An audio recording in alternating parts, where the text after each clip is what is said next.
Seen so many people like you in prison. Yeah, obtainers. Is an example of an obtainer. So are you saying he used the Gen Z movement for his own self-benefit? Yeah, of course. And unaona alikuwa anajiweka hapa like the leader.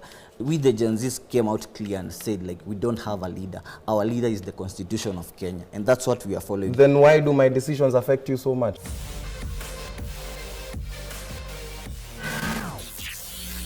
Is a story that is currently making headlines from the K24 New Dawn show hosted by Joel Chacha.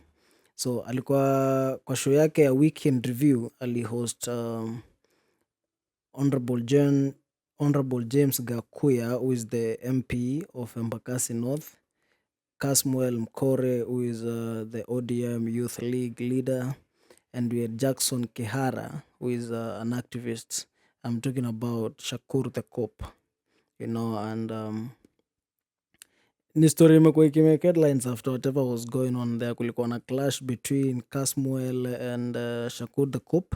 For those who don't know who Shakur is a former prison warden and a self-declared human rights activist. Ukienda kwa profile yake pia utapata ameandika VIP protection consultant na pia digital strategist.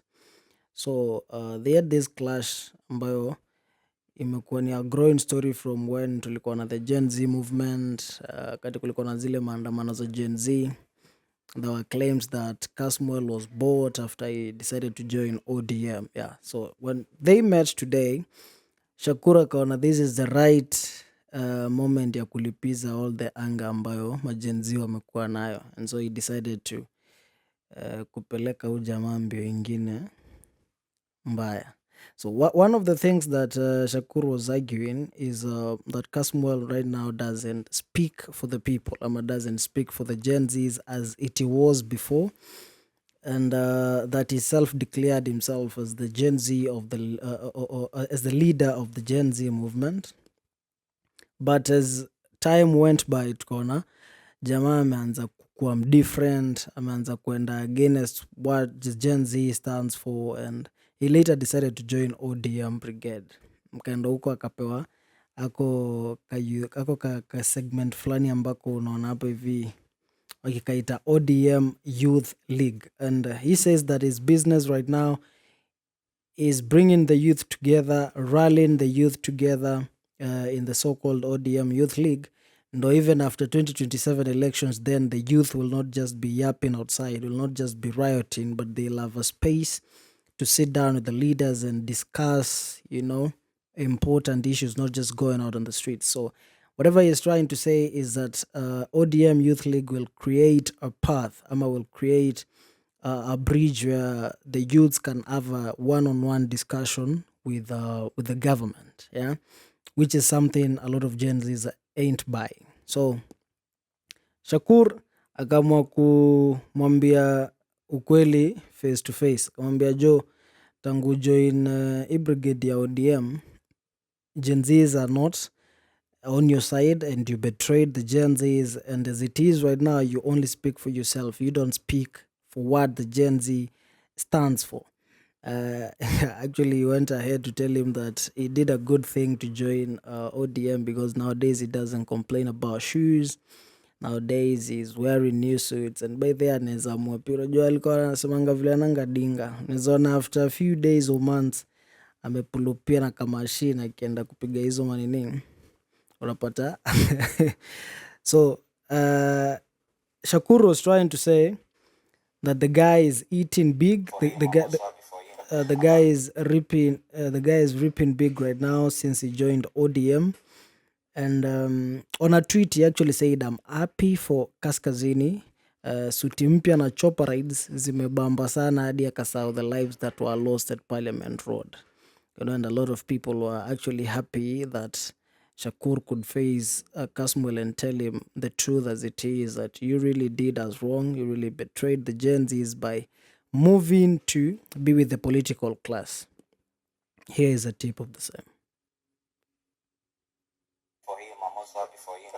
I'm not saying that I'm mad because he has joined ODM. I'm happy for him because right, Squeezy I complain about. Yeah, too. I can see him for the first time. I gonna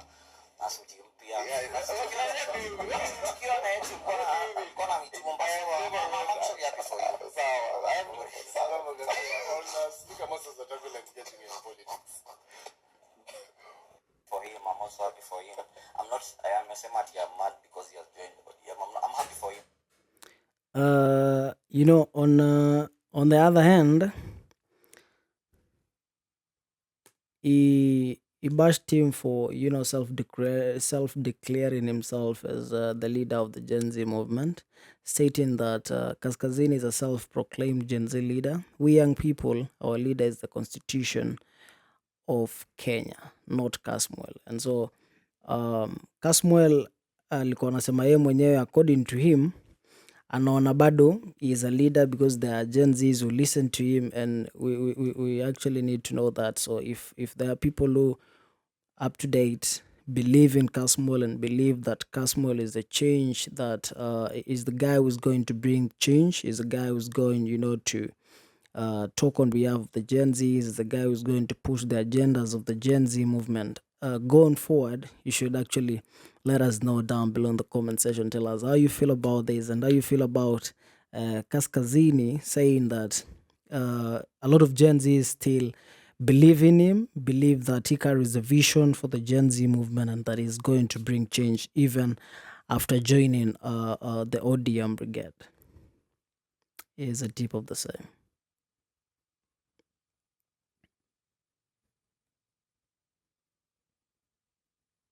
Prison. They are obtainers. Is an example of an obtainer. So are you saying he used the Gen Z movement for his own self-benefit? Yeah, of course. And unaona alikuwa anajiweka hapo like the leader. We the Gen Zs came out clear and said like we don't have a leader. Our leader is the constitution of Kenya, and that's what we are following. Then why do my decisions affect you so much? If I was not a leader or a figurehead of the movement, because you had cancelled me, you personally, you said you had cancelled me. Why am I still saying why am I still? You did so. You did so. Was Kasmuel ever the leader of the Gen Z movement, by the way? Was he ever the leader of the Gen Z movement? If at all he was, or if according to you he was, you should, let us know down below. And why would you term him as the leader of the Gen Z movement? And do you think going forward, it's a good thing that the leaders are going to have, the Gen Zs are going to have a leader, ama mtu atakuwa kijitokeza kama leader alafu fua anachomoka, kijitokeza kama leader anachukuliwa, kijitokeza kama leader anatokea, then at the end of the day tabaki without leaders? Because then I also think, as much as we are talking about the leader of the Gen Z being the constitution, we also need to be truthful to ourselves that we need a leader. We need people who can lead us. We need people who are not selfish. We need people who are going to really stand for what the movement stands for, and not just someone who's going to be there for their own personal gains, just to move closer to power. Maybe they have their political ambitions, and they are using this as a chance to move closer or to just get the limelight, to push their agendas and to push their bids, core political leaders. I'll just go through a few tweets zenye zilikuwa zinaongelea the same debate yenye ilifanyika in that show ya the weekly overview in K24, because a lot of Twitter users specifically had a lot to say about the same, and I think it's just important if we just read a few of those. One Twitter user by the name Josh is saying that cop Shakur amecook Kasmuel McOure kwa TV hadi Kasmuel akaget personal. Shakur amemshow, I have seen your types kwa prison, they are called obtainers. Eti kizungu mingi na nywele kubwa unadhani utamanipulate everyone. Kasmuel akajam tena sana. And the Ali Nur Muhammad says, this morning Shakur the cop alikuwa analima Kasmuel McOure banter after banter pale morning show ya K24. We should not allow traitors back in the movement. Once beaten, twice shy. Kenya West anasema you're devoid of understanding, in quotes. Kasmuel is going to finish this guy in this interview. Word to Cop Shakur, Kasmuel has a sharp mouth and excellent debater than you. You won't win against. Avoid being personal. Utakanyagwa shingo.